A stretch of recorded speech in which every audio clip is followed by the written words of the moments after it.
आदमपुर उपचुनाव को लेकर बीजेपी के नेता चाहे कितने भी दावे करते हों, बड़ी जीत बताते हों, प्रभावशाली जीत बताते हों, शानदार जीत बताते हों, लेकिन हकीकत यह है कि आदमपुर के चुनाव के कारण बीजेपी में खलबली मच गई है। आदमपुर के चुनाव में बेहद कम मार्जिन रहने के कारण चिंतन का विषय बीजेपी के लिए बन गया है और 2024 के लिए बीजेपी को चिंता सताने लगी है।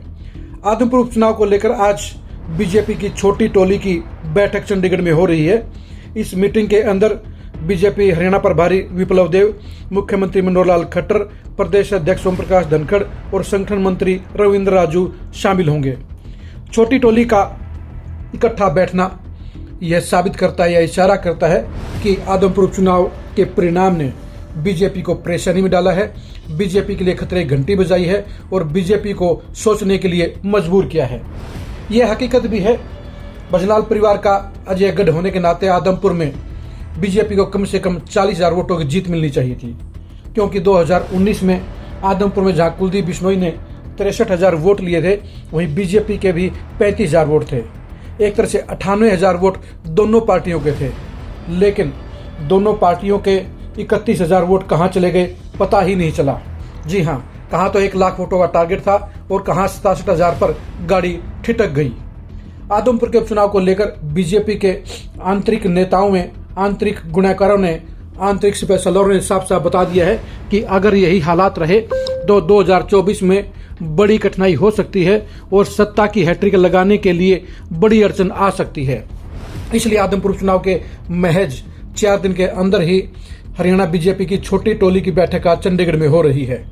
प्रदेश प्रभारी का, मुख्यमंत्री का, प्रदेश अध्यक्ष का और संगठन मंत्री का एक साथ बैठना यह इशारा कर रहा है कि बीजेपी ने आदमपुर के चुनाव को चिंतन के तौर पर लिया है और अब बीजेपी अगले 2 साल के दौरान अपनी गलतियों को सुधारने की योजना पर काम करेगी। अब देखने की बात यही है कि क्या छोटी टोली की इस बैठक में ईमानदारी से मंथन होगा, क्या गलतियों की ईमानदारी से विवेचना होगी, क्या जिम्मेदारियों को लेकर ईमानदारी से उनको खंगाला जाएगा, क्या उपचुनाव को लेकर मिली जीत का दायरा संतोषजनक होगा। अगर ईमानदारी से चर्चा हुई तो कई नेताओं के करैक्टर के ऊपर, कई नेताओं की कारगुजारी पर, कई नेताओं के आत्मचिंतन पर भी सवालिया निशान लगेगा। लगे भी क्यों ना, आदमपुर चुनाव बीजेपी के लिए जितना आसान होना चाहिए था उतना ही मुश्किल हुआ। जो चुनाव बीजेपी 50,000 वोटों से जीत सकती थी, उसे महज 15,000 से जीतना उसके रसूख के लिए अच्छा नहीं है। अगर बीजेपी 40 या 50,000 वोटों से आदमपुर का चुनाव जीतती तो आज ही 2024 के लिए उसकी सत्ता पक्की होने पर मोहर लग जाती। लेकिन बजनाल के गढ़ में सिर्फ 15,000 वोटों से जीत मिलना बीजेपी के लिए चिंता की बात है। जो कुलदीप बिश्नोई अकेले 30,000 वोटों से जीते थे, वो बीजेपी के साथ मिलकर अपने बेटे भव्य बिश्नोई को सिर्फ 15,000 वोटों से जितवा पाए। कारण था क्या था? क्या पार्टी के अंदर विश्वासघात हुआ? क्या पार्टी के नेताओं ने पार्टी के साथ गद्दारी की? क्या ड्यूटी पर लगाए गए नेताओं ने ईमानदारी से काम नहीं किया? क्या फील्ड के अंदर गलत रिपोर्टिंग की गई? क्या प्रदेश की सरकार ने उपचुनाव को सही तरीके से हैंडल नहीं किया?